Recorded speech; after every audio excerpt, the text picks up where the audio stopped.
झारखंड में जैसे जैसे चुनाव की घोषणा का वक्त नजदीक आ रहा है, वैसे वैसे राजनीतिक दल अपने दावों और रणनीतियों की चादर बुनने में जुट गए हैं। झारखंड में विधानसभा का कार्यकाल 5 जनवरी 2025 को खत्म होने वाला है, लेकिन जो जानकारी निकलकर सामने आ रही है उसके मुताबिक झारखंड और महाराष्ट्र में विधानसभा का चुनाव एक साथ हो सकता है, जिससे चुनावी जंग में रोमांच और भी बढ़ जाएगा।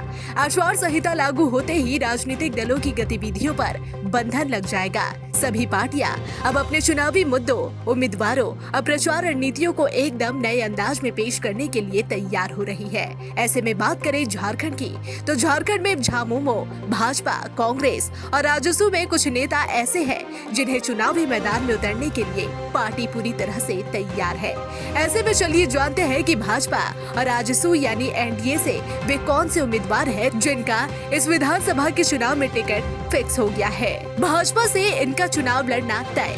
इस लिस्ट में सबसे पहला नाम भाजपा के प्रदेश अध्यक्ष बाबूलाल मरांडी का नाम है, जो गिरिडीह के धनवाड़ से विधायक है। हालांकि उनकी सीट को लेकर संशय बरकरार है कि वे कहां से चुनाव लड़ने वाले हैं, लेकिन पार्टी के भीतर इस बात की चर्चा है कि भाजपा अपने सभी बड़े एसटी नेताओं को रिजर्व सीट पर उतारने की योजना बना रही है। ऐसे में बाबूलाल मरांडी किस सीट से चुनाव लड़ेंगे, यह भाजपा की पहली सूची आने के बाद ही सामने आ जाएगा। आपको बता दें कि 2019 के चुनाव में बाबूलाल मरांडी ने भाजपा के लक्ष्मण प्रसाद सिंह को हराया था। वहीं इस लिस्ट में दूसरा नाम नेता प्रतिपक्ष अमर कुमार बावरी का है। बताया जा रहा है कि अमर कुमार बावरी चंदन कियारी सीट से ही चुनाव लड़ेंगे। आपको बता दें कि 2009 के विधानसभा चुनाव में उन्होंने चंदन कियारी से झाविमो के टिकट पर चुनाव लड़ा था, लेकिन आजसू पार्टी के उम्मीदवार उमाकांत रजक से हार गए थे, जिसके बाद 2014 के चुनाव में बावरी चंदन कियारी से झाविमो के टिकट पर विधायक चुने गए थे, लेकिन पार्टी के 5 अन्य विधायकों के साथ मिलकर भाजपा के नेतृत्व वाली सरकार में शामिल हो गए और झाविमो विधायक दल का भाजपा में विलय कर दिया गया।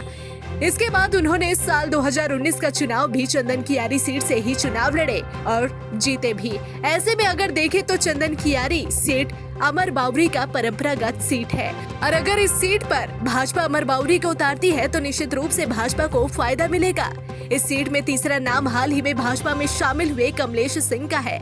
बता दें कि कमलेश सिंह 2019 के चुनाव में एनसीपी के टिकट पर हुसैनाबाद विधानसभा सीट से चुनाव लड़े थे और वर्तमान समय में कमलेश सिंह हुसैनाबाद के विधायक है।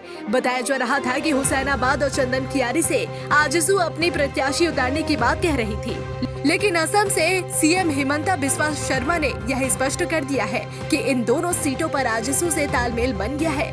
हिमंता के इस बयान से साफ है कि इस बार कमलेश सिंह भाजपा के चुनाव चिन्ह पर हुसैनाबाद से विधानसभा का चुनाव लड़ेंगे। बता दें कि कमलेश सिंह का हुसैनाबाद के वोटरों में अच्छी पकड़ है। उनका न केवल राजपूत बल्कि मुस्लिम वोटरों में भी अच्छी पकड़ है, जिसका फायदा भाजपा को कमलेश सिंह के रूप में मिल सकता है। चौथे नंबर पर चंपई सोरेन का नाम आ रहा है। बताया जा रहा है कि चंपई सोरेन को भाजपा सरायकेला विधानसभा से चुनावी मैदान में उतार सकती है। आपको बता दें कि चंपई सोरेन झामुमो से इस्तीफा देकर भाजपा का दामन थाम चुके थे। चंपई सोरेन का कोल्हान में अपना एक अलग दबदबा है। चंपई सोरेन साल 2005 से लगातार सरायकेला विधानसभा से चुनाव जीतते आ रहे हैं। ऐसे में भाजपा के पास चंपई सोरेन के रूप में एक बड़ा चेहरा है, जो कि कोल्हान में भाजपा को काफी फायदा दिला सकता है। आजसू से इनको दिया जाएगा टिकट। अब बात एनडीए के घटक दल आजसू की करें तो इस लिस्ट में सबसे पहला नाम आजसू सुप्रीमो सुदेश महतो का है। बताया जा रहा है कि सुदेश महतो अपनी सीट सिल्ली से ही चुनाव लड़ेंगे। वहीं दूसरे नंबर पर लंबोदर महतो का नाम है, जो कि गोमिया से चुनाव लड़ेंगे। वहीं सुनीता चौधरी का रामगढ़ से चुनाव लड़ना लगभग तय माना जा रहा है। तो ये है भाजपा और आजसू की संभावित उम्मीदवारों की लिस्ट। फिलहाल द न्यूज पोस्ट आप तक विधानसभा से जुड़े तमाम अपडेट, पार्टी मीटिंग और चुनाव में जनता का मूड क्या रहेगा, इससे जुड़ी तमाम अपडेट पहुंचाते रहेंगे। देखते रहे द न्यूज पोस्ट।